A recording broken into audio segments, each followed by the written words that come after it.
Hi, this is Lucia with The Art of Love.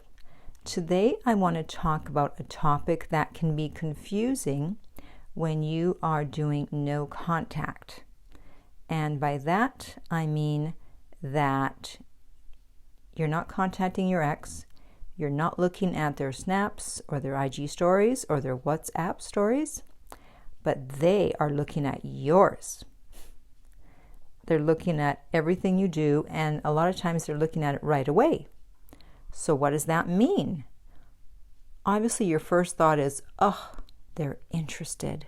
They're interested in me. They want to get back together. They want to see what I'm up to. This is great. This is hope for the future. Well, maybe yes, maybe no. You would think that if they were looking at them that they're interested, but unfortunately, not necessarily. I had a coaching client. He had been broken up with, and yet his ex would look at his stories, usually within 5 minutes of him posting them. And so you would think, well, she must be really interested. Maybe she wants to get back with him, but she's too proud. She doesn't want to contact him, but she's really interested in him.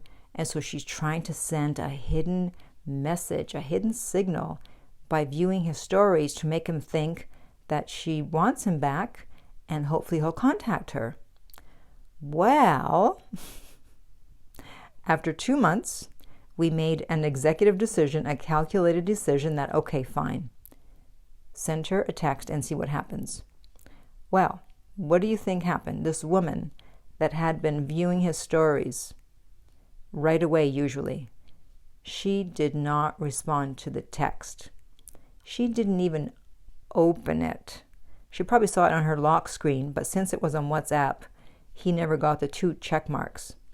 And so she didn't even bother opening it. So there's your proof right there that just because your ex is viewing your stories, it doesn't mean that they are interested in getting back with you, as difficult as that may be to believe. And maybe they're just totally done and they don't care if you know that they're viewing your stories. It's like, I don't care. I just want to see what he's up to. You know, he's got an interesting life. Let's see what's going on. I don't care if he knows that I'm seeing the stories. I'm not going to get back with him anyway, so what do I care what he thinks? That might be one way to go. Or maybe sometimes they want you to know that they're viewing your story and they are trying to send you a message. But the fact is, you don't know.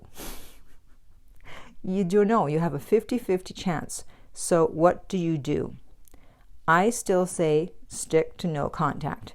They have to reach out to you directly. So any indirect reaching out that your ex does not count. They have to put effort into it, because otherwise they're not going to get back with you. You have to know. Otherwise, you're going to be strung along. You're going to get your hopes up, and then you're going to get your hopes dashed. So if they just contact you and they say, hey, or hi, or what's going on, or hope you're okay, or happy birthday, it doesn't mean they want to get back. And just because they're viewing your stories or your snaps, it doesn't mean they want to get back. And so I think that if after 2 months of your ex viewing your stories or your snaps, if they still haven't reached out to you, that's when you should block them. Because obviously seeing you didn't make them want to get back together.